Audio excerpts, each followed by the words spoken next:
민지는 욕실 바닥에 주저앉아 있었다. 하얀 타일 위에 떨어진 건 물방울도 눈물도 아니었다. 두 줄이었다. 선명하게, 도망칠 수 없게. 임신 테스트기의 분홍색 두 줄. 그 순간 그녀의 머릿속은 새하얘졌고 심장은 이상하리만큼 조용했다. 기쁨이 아니었다. 공포도 아니었다. 별표 이건 시작이다. 별표라는 예감뿐이었다. 민지는 테스트기를 수건으로 감싸 서랍 깊숙이 밀어넣었다. 그리고 거울을 보았다. 거울 속의 그녀는 평소와 다르지 않아 보였다. 하지만 민지는 알고 있었다. 오늘부터 자신의 얼굴은 더 이상 진실을 비추지 않는다는 걸. 남편 준호는 저녁 7시 정각에 들어왔다. 항상 그렇듯 정장 재킷을 벗어 소파에 걸고 넥타이를 풀며 말했다. 오늘 좀 늦었어. 민지는 고개를 끄덕이며 부엌에서 나왔다. 괜찮아. 밥 다 돼가. 그녀의 목소리는 안정적이었다. 너무 안정적이어서 그녀 스스로도 놀랄 만큼. 식탁에 마주 앉은 두 사람 사이에는 평범한 대화가 오갔다. 회사 이야기, 날씨, 다음 주 시댁 방문. 그 모든 말들 사이에 말해지지 않은 한 문장이 숨쉬고 있었다. 나 임신했어. 하지만 민지는 말하지 않았다. 아직은. 그날 밤, 민지는 잠들지 못했다. 준호의 숨소리가 옆에서 규칙적으로 들려왔다. 그 소리는 그녀를 안심시키지 못했다. 오히려 질문을 키웠다. 이 아이는 누구의 아이지? 민지는 눈을 감았다. 떠오른 얼굴은 남편이 아니었다. 단 한 번의 실수. 아니, 실수라고 부르기엔 너무 오래 마음속에 숨겨왔던 감정. 민지는 그 기억을 억지로 밀어냈다. 그리고 또 하나의 가능성. 그녀가 가장 두려워하는 가능성? 혹시 이 아이는 존재하지 않는 건 아닐까? 다음 날, 민지는 병원을 찾았다. 혼자였다. 준호에게는 친구 만나라고 말했다. 산부인과의 대기실은 평온했다. 임산부들의 웃음소리, 잡지 넘기는 소리. 그 모든 것이 그녀에게는 현실감이 없었다. 의사는 초음파를 보며 고개를 갸웃했다. 아직 아주 초기라. 확실하진 않지만요. 민지는 숨을 삼켰다. 그럼 임신이 아닌 경우도 있나요? 의사는 잠시 그녀를 바라봤다. 그 눈빛에는 설명되지 않은 여지가 있었다. 아주 드물지만 가짜 임신, 심리적 임신일 수도 있습니다. 그 말은 칼날처럼 민지의 가슴을 스쳤다. 집으로 돌아오는 길, 민지는 전화를 받았다. 민지야. 수진이었다. 그녀의 가장 친한 친구, 민지의 결혼식에서 눈물을 흘리며 축복해주던 여자. 얼굴 좀 보자. 할 말 있어? 민지는 창밖을 바라보며 대답했다. 그래. 하지만 그녀는 몰랐다. 수진의 그 한마디가 이 임신보다 더 큰 거짓말의 시작이라는 것을. 그날 밤, 민지는 일기장을 열었다. 그리고 처음으로 이렇게 적었다.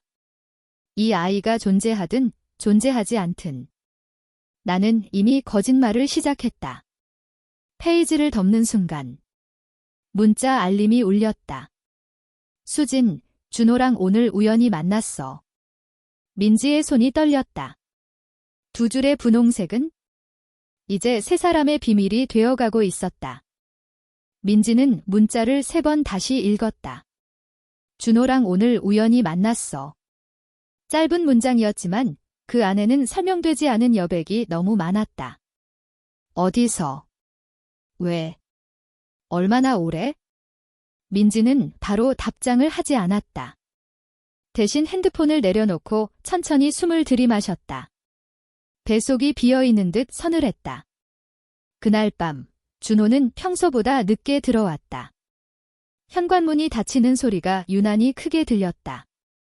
수진이 만났어. 민지는 최대한 자연스럽게 물었다. 준호는 잠시 멈칫했다가 고개를 끄덕였다. 응, 회사 근처에서 우연히? 그 부연이라는 단어가 민지의 귓가에 오래 남았다.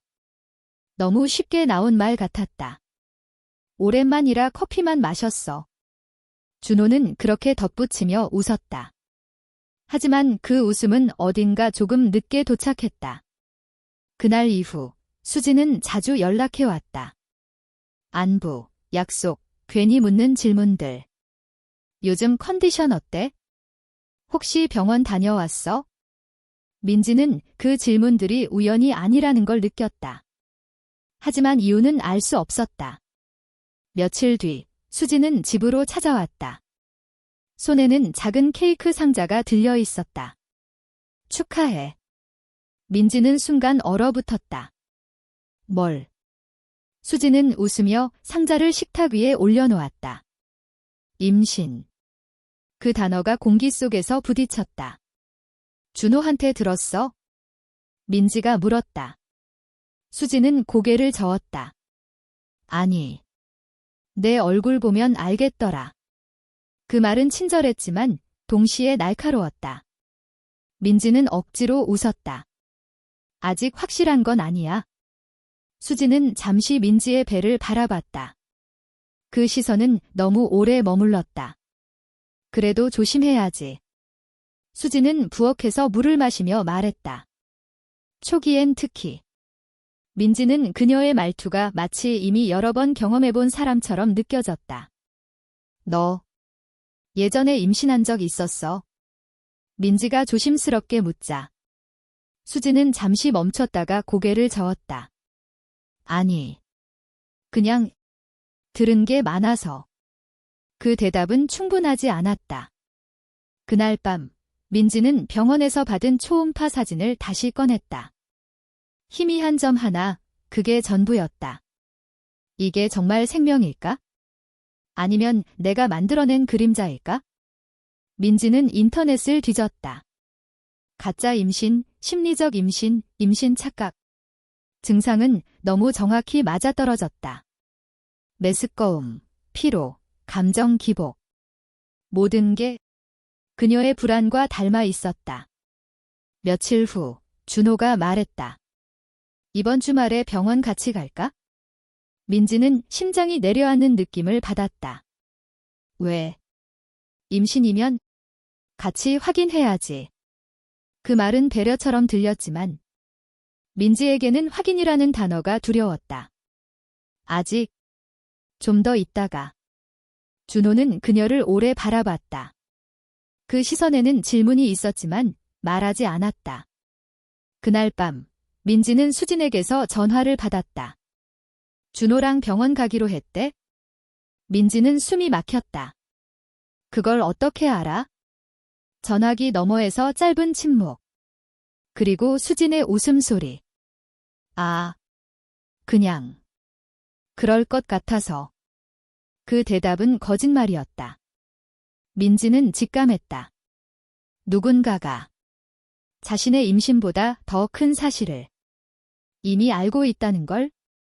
며칠 뒤 민지는 우연히 준호의 재킷 주머니에서 영수증 하나를 발견했다. 산부인과 근처 카페. 시간은 그녀가 혼자 병원에 갔던 바로 그날. 민지의 손이 굳었다. 그날 준호는 거기 있었어. 그 순간 머릿속에서 퍼즐 조각들이 천천히 맞춰지기 시작했다. 하지만 그림은 아직 완성되지 않았다. 그날 밤 민지는 다시 일기장을 열었다. 모두가 축하하고 있다. 하지만 아무도 진짜 아이를 보지 못했다. 페이지를 덮자 또 하나의 문자가 도착했다. 수진, 혹시 그 아이, 준호 아이 맞아? 민지는 핸드폰을 떨어뜨렸다. 임신의 거짓말은? 이제 질문이 되었고, 질문은 의심이 되었으며, 의심은 세 사람 사이에 조용히 숨을 쉬고 있었다.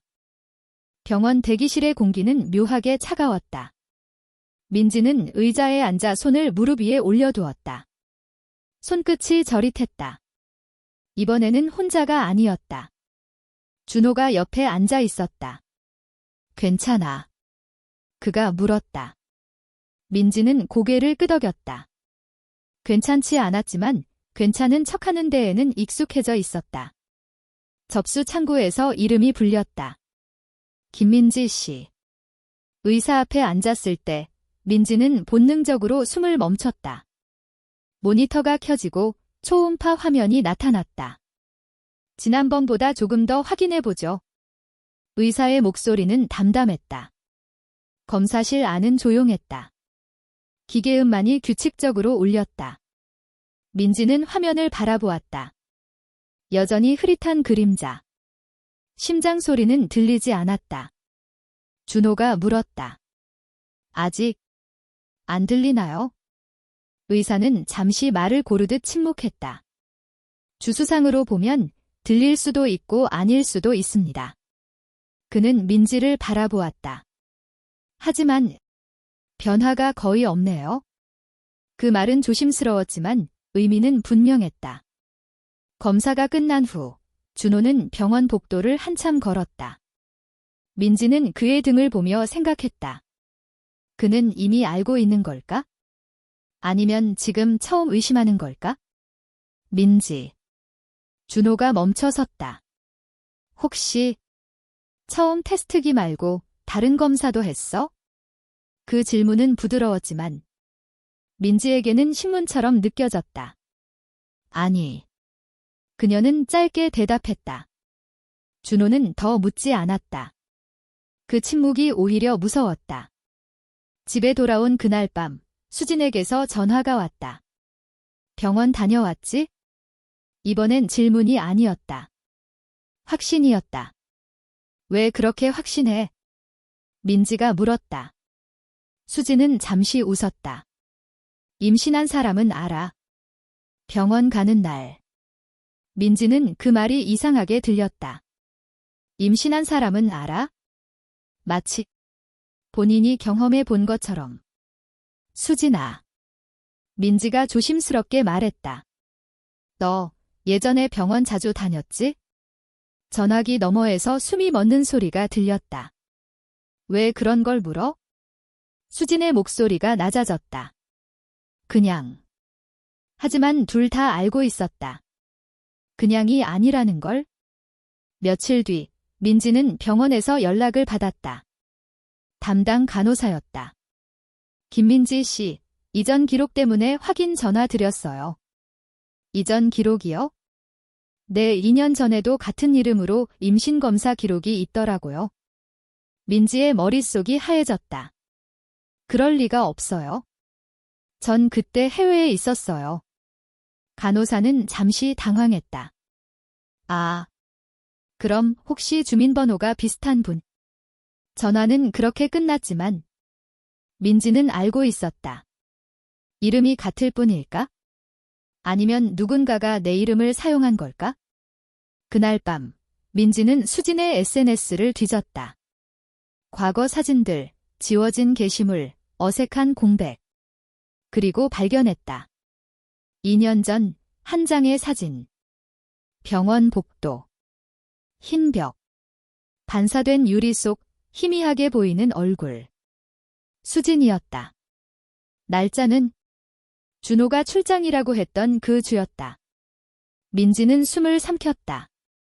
다음 날 준호는 늦게까지 돌아오지 않았다. 민지는 불안해서 그의 서재를 정리하는 척하다가 서랍 깊숙한 곳에서 봉투 하나를 발견했다. 병원 봉투였다. 산부인과. 봉투 안에는 검사 결과지와 함께 이름이 적혀 있었다. 김수진. 그리고 그 아래 보호자란에 적힌 이름. 이준호. 민지는 그대로 바닥에 주저앉았다. 모든 퍼즐 조각이 제자리를 찾는 순간 한 가지가 남았다. 그렇다면 지금 내 뱃속의 아이는 존재하지 않는 걸까? 아니면 이미 오래전에 사라진 걸까? 그 순간 핸드폰이 울렸다. 수진이었다. 민지야. 그녀의 목소리는 이상할 정도로 차분했다. 우리 이제 그만 진실 얘기하자. 민지는 대답하지 못했다. 임신은 더 이상 생명의 문제가 아니었다. 거짓말의 증거였고 관계의 죄책감이었으며 누군가의 과거가 되살아나는 통로였다. 수지는 비 오는 저녁에 나타났다. 우산도 없이 머리카락이 젖은 채로. 문을 열자마자 그녀는 말했다. 혼자 있어? 민지는 대답하지 않고 문을 열어두었다. 수지는 천천히 들어왔다. 마치 이미 이 집의 구조를 다 알고 있는 사람처럼. 거실 공기는 무거웠다. 시계 초침 소리만 또각또각 울렸다. 그 봉투 봤지? 수진이 먼저 입을 열었다. 민지는 고개를 끄덕였다. 언제부터였어? 수지는 소파에 앉으며 웃었다. 그 웃음은 슬픔과 안도가 섞여 있었다. 너 결혼하기 전부터. 그 한 문장은 민지의 가슴을 정확히 찔렀다. 준호랑 나는? 수지는 말을 멈췄다가 다시 이어갔다. 끝난 사이였어. 적어도 난 그렇게 생각했어. 민지는 조용히 물었다. 그럼 2년 전 병원은 뭐야? 수진의 손이 떨렸다. 임신했었어. 민지는 숨을 들이마셨다. 그 단어는 이제 더 이상 놀랍지 않았다. 이미 예상하고 있었으니까. 아이 아빠는? 민지가 물었다. 수지는 고개를 들었다. 눈이 붉어져 있었다. 준호. 거실이 기울어지는 느낌이 들었다. 민지는 의자 등받이를 붙잡았다. 그 아이는 어떻게 됐어? 민지의 목소리는 거의 속삭임이었다. 수지는 한참 말이 없었다. 그리고 천천히 말했다. 유산. 그 말은 너무 가볍게 떨어졌다. 마치 오래 연습한 대사처럼. 하지만 수지는 손을 꽉 쥐었다. 난 아직도 그 아이가 있었던 것 같아. 민지는 수진을 바라보았다. 그 말이 의미하는 바를 이상하게도 이해할 수 있을 것 같았다. 민지야. 수진이 다가왔다. 너 임신 증상? 언제부터였어? 내가 자주 연락하기 시작한 이후. 민지는 솔직하게 말했다. 수진의 얼굴이 굳었다. 혹시 병원에서 확실히 들은 말 있어? 아직 심장 소리는 못 들었어. 수진은 고개를 끄덕였다. 마치 어떤 결론에 도달한 사람처럼. 그럼 아직 결정된 건 없어. 민지는 그 말이 왜 그렇게 무서운지 알 수 없었다. 그날 밤 준호는 집에 돌아오지 않았다. 전화도 받지 않았다. 민지는 혼자 침대에 누워 천장을 보았다. 배에 손을 얹었지만 아무 느낌도 없었다. 정말 아무것도 없는 걸까? 아니면 누군가의 기억이 나를 속이고 있는 걸까? 새벽 2시, 민지는 다시 병원 기록을 검색했다. 가짜 임신, 심리적 임신, 대리 경험, 가까운 사람의 상실을 대신 겪는 경. 그 문장이 눈에 박혔다. 아침이 밝자 준호에게서 문자가 왔다. 오늘 저녁에 이야기하자. 짧은 문장이었다. 변명도 감정도 없었다. 민지는 결심했다. 이 임신을 증명하거나 완전히 부정하겠다고. 저녁, 민지는 다시 병원을 찾았다. 이번에는 혼자가 아니었다. 수진과 함께였다. 의사는 두 사람을 번갈아 보며 말했다. 솔직히 말씀드리면 의사의 손가락이 화면을 가리켰다. 임신 반응은 있습니다. 하지만 태아의 발달은 확인되지 않습니다. 민지는 심장이 내려앉는 걸 느꼈다. 그럼 이건? 수진이 물었다. 의사는 조심스럽게 대답했다. 심리적 임신 가능성이 높습니다. 그 말이 방 안에 가라앉았다. 병원을 나서며 수지는 울었다. 민지는 울지 않았다. 오히려 이상하게 차분했다. 그럼 이 모든 증상은 누군가의 죄책감이 만든 그림자인가? 그 순간 민지는 깨달았다. 이 임신은 준호와 수진의 과거에서 시작되었고 자신의 몸을 빌려 다시 태어나고 있다는 걸? 집으로 돌아오는 길 민지는 말했다. 수진아. 응. 그 아이 아직 너 안에서 살아있어? 수진은 고개를 저었다. 아니. 이제는 내 안에 있어? 두 여자는 동시에 멈춰섰다. 서로를 바라보았다. 그 눈빛 속에는 공포와 이해가 함께 있었다. 그날 밤 민지는 일기장에 적었다. 나는 임신하지 않았다. 하지만 우리는 모두 아이를 잃은 부모였다. 그리고 마지막 문장. 이 거짓말은 끝나지 않았다. 준호는 밤 11시가 되어서야 돌아왔다. 문을 열고 들어오는 그의 얼굴은 지쳐 있었지만 결심한 사람의 얼굴이었다. 수진이랑 병원 다녀왔다며. 민지는 대답하지 않았다. 소파에 앉은 채 그를 바라보고만 있었다. 민지. 준호가 천천히 말했다. 미안해. 그 한마디는 너무 늦었고 너무 가벼웠다. 2년 전 준호는 입술을 깨물었다. 수진이 임신했을 때 난 책임질 수 없다고 생각했어. 민지의 눈동자가 흔들렸다. 그래서 병원에 같이 갔고 그 일은 끝났다고 믿었어. 끝났다고 믿었다. 그 말이 민지의 가슴을 파고들었다. 그 아이는? 민지가 물었다. 준호는 고개를 숙였다. 의사는 자연유산이라고 했어? 민지는 조용히 말했다. 그런데 수지는 아직 아이가 살아있다고 느껴?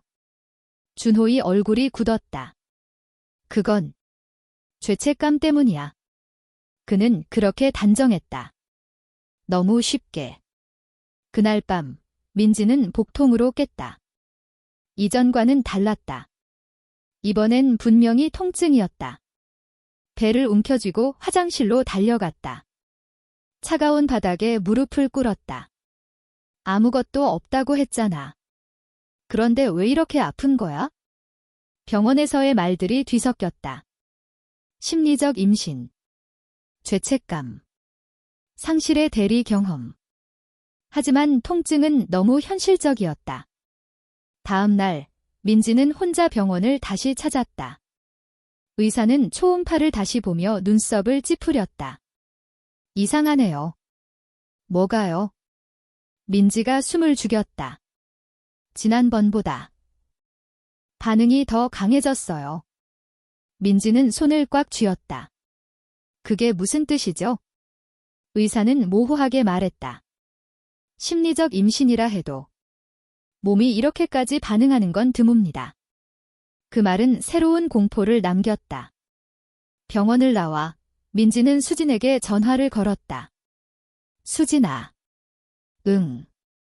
너 아직 아이 꿈꿔. 수진은 한참 말이 없었다. 그리고 낮게 말했다. 어제도 꿨어. 민지는 눈을 감았다. 어떤 꿈? 내가 안고 있었어. 그 말에 민지의 손에서 핸드폰이 미끄러질 뻔했다. 그날 저녁 민지는 수진의 집을 찾았다. 집안에는 아기용품이 하나도 없었다. 그런데 이상하게도 공기에는 오래된 흔적이 남아 있었다. 서랍 하나를 열자 접힌 종이들이 나왔다. 병원 진단서, 임신 주수 기록, 그리고 마지막 페이지. 출산 예정일, 유산 후에도. 수지는 기록을 멈추지 않았다. 왜 아직 가지고 있어? 민지가 물었다. 수지는 창밖을 보며 말했다. 잊으면 정말 없어진 것 같아서. 민지는 그 순간 깨달았다. 이 임신은 수진의 몸에서 끝난 게 아니라 자신에게 이식된 기억이라는 걸. 집으로 돌아온 민지는 욕실 거울 앞에 섰다. 배를 만졌다. 전보다 분명히 단단했다. 그리고 그날 밤 민지는 처음으로 느꼈다. 아주 미세하지만 분명한 움직임. 기억이 움직이고 있다. 침대 옆 탁자 위 초음파 사진이 놓여 있었다. 그 사진은 분명히 지난번과 달랐다. 점이 아니었다. 형체였다. 민지는 숨을 멈췄다. 존재하지 않는 아이. 어떻게 자라고 있지? 그 순간 핸드폰이 울렸다. 준호였다. 민지, 병원에서 전화 왔어. 다시 오라고 하더라. 이번엔 심장 소리를 확인해야 한대. 민지는 천천히 배 위에 손을 올렸다. 그리고 속삭였다. 너 누구야? 병원 검사실의 불은 너무 밝았다. 민지는 침대에 누운 채 천장을 바라보고 있었다. 수지는 문 밖에서 기다리고 있었고 준호는 그녀의 손을 잡고 있었다. 그 손이 낯설게 느껴졌다. 이제 확인하겠습니다. 의사의 목소리가 조심스러웠다. 기계가 켜지고 초음파 화면이 다시 떠올랐다. 그리고 쿵쿵. 분명한 소리였다. 리듬을 가진 살아있는 소리. 민지는 숨을 멈췄다. 준호의 손이 굳는 게 느껴졌다. 심장 소리인가요? 준호가 떨리는 목소리로 물었다. 의사는 대답하지 않았다. 대신 화면을 확대했다. 이건 그의 이마에 주름이 깊어졌다. 의학적으로 설명하기 어렵습니다. 검사실을 나와서도 그 소리는 민지의 귀에서 사라지지 않았다. 심리적 임신이라면서요. 존재하지 않는다면서요. 그런데 왜 심장이 뛰고 있었을까? 의사는 마지막으로 이렇게 말했다. 정확한 판단을 위해 다른 병원에서 재검을 받으세요. 그 말은 책임 회피처럼 들렸고 동시에 경고 같았다. 병원을 나서자 수진이 다가왔다. 들었어. 그녀는 민지의 배를 바라보았다. 심장 소리. 민지는 고개를 끄덕였다. 수진의 얼굴에서 기쁨이 아닌 안도가 스쳤다. 그 표정이 민지를 소름 끼치게 했다. 그날 밤 민지는 악몽을 꿨다. 어두운 병실. 아기 침대 하나, 그 안에 있는 건 아기가 아니라 두 개의 심장이었다. 하나는 작고 빠르게, 하나는 느리고 무겁게. 깨어났을 때 민지는 울고 있었다. 다음 날 민지는 병원 기록을 모두 요청했다. 과거 검사 기록, 수진의 기록, 그리고 자신의 최근 기록. 의료 기록을 정리하던 중 한 가지 이상한 점이 눈에 들어왔다. 혈액 수치. 민지의 호르몬 수치가 수진이 유산 직전 보였던 수치와 거의 동일했다. 의사가 말했다. 이런 경우는 본 적이 없습니다. 민지는 조용히 물었다. 그럼 이건 뭔가요? 의사는 고개를 저었다. 의학이 닿지 않는 영역입니다. 그날 저녁, 수지는 갑자기 민지를 불렀다. 우리 마지막으로 이야기하자. 카페는 조용했다. 사람이 거의 없었다. 수지는 컵을 두 손으로 감싸 쥐고 말했다. 민지야. 내가 널 선택한 건 우연이 아니야. 민지의 심장이 내려앉았다. 무슨 말이야? 내가 너무 착해서. 수지는 미소 지었다. 그리고 비어 있었으니까. 비어 있었다니. 아이를 잃을 준비가 되어 있었다는 뜻이야. 민지는 자리에서 일어섰다. 너 무슨 짓을 한 거야? 수진의 눈이 흔들렸다. 난 그냥 내 아이가 사라지지 않게 하고 싶었어. 그 말은 고백이자 변명이었다. 그날 밤 민지는 혼자 집에 있었다. 준호는 연락이 되지 않았다. 배가 다시 움직였다. 이번엔 분명했다. 민지는 공포에 질려 속삭였다. 그만해. 그 순간 현관문이 열렸다. 준호였다. 그리고 그의 뒤에는 수진이 서 있었다. 수진의 얼굴은 창백했고 눈은 이상하게 차분했다. 이제 끝내야 해. 수진이 말했다. 아이를 돌려받아야겠어. 민지는 뒷걸음질 쳤다. 이 아이는 내 몸에 있어.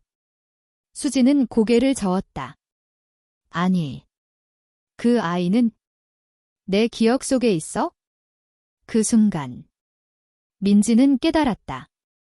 이 임신은 생명이 아니라 집착이 만들어낸 망상과 죄책감이 만든 현실 왜곡이라는 걸. 하지만 그 왜곡이 너무 현실이 되어버렸다는 것도. 거실에 불은 꺼져 있었다. 가로등 불빛만이 희미하게 민지의 얼굴을 비추고 있었다. 수진은 한 발짝 다가왔다. 준호는 아무 말도 하지 않았다. 그의 침묵이 그 어떤 고백보다 무거웠다.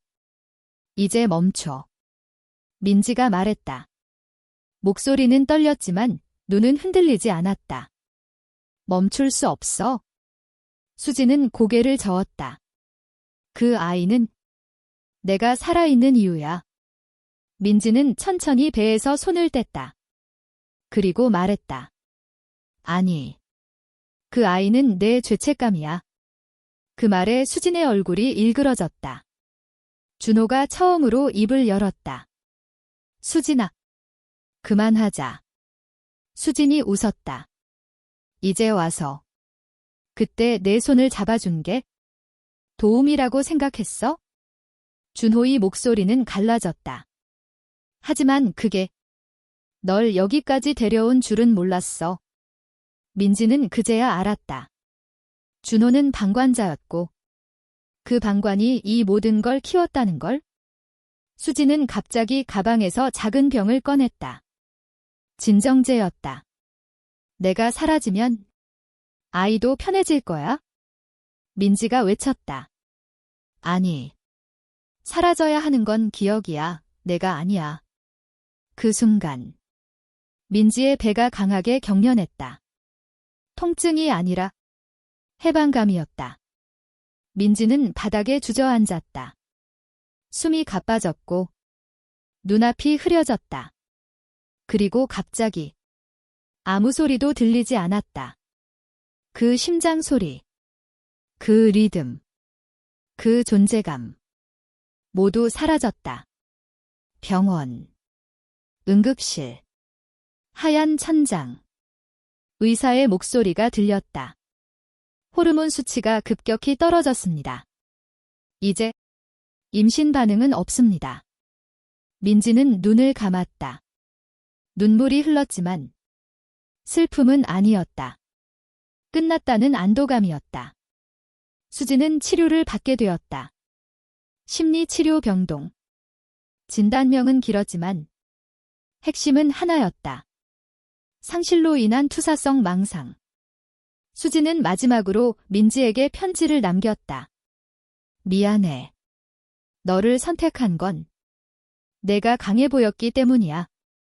하지만 내가 기대고 있었던 건 내 몸이 아니라 내 침묵이었어. 민지는 그 편지를 접어 서랍 깊숙이 넣었다. 준호와 민지는 이혼했다. 조용히, 빠르게.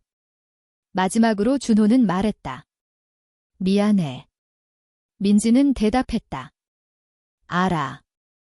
하지만 용서는 하지 않았다. 이해와 용서는 다른 것이니까. 몇 달 후, 민지는 새로운 집으로 이사했다. 작고 햇빛이 잘 드는 집. 어느 날 아침, 민지는 커피를 마시다. 문득 배를 만졌다. 아무 느낌도 없었다. 그게 정상이라는 걸 이제는 알고 있었다. 마지막 장면. 민지는 병원 대기실에 앉아 있다. 이번엔 임산부가 아니라 상담을 받으러 온 사람으로. 벽에 걸린 포스터가 눈에 들어왔다. 기억은 몸에 남을 수 있습니다. 민지는 미소 지었다. 그리고 속으로 말했다. 아이야. 넌 태어나지 않았지만 나를 살게 했다. 민지는 자리에서 일어섰다. 문을 열고 밖으로 나갔다. 햇빛이 눈부셨다.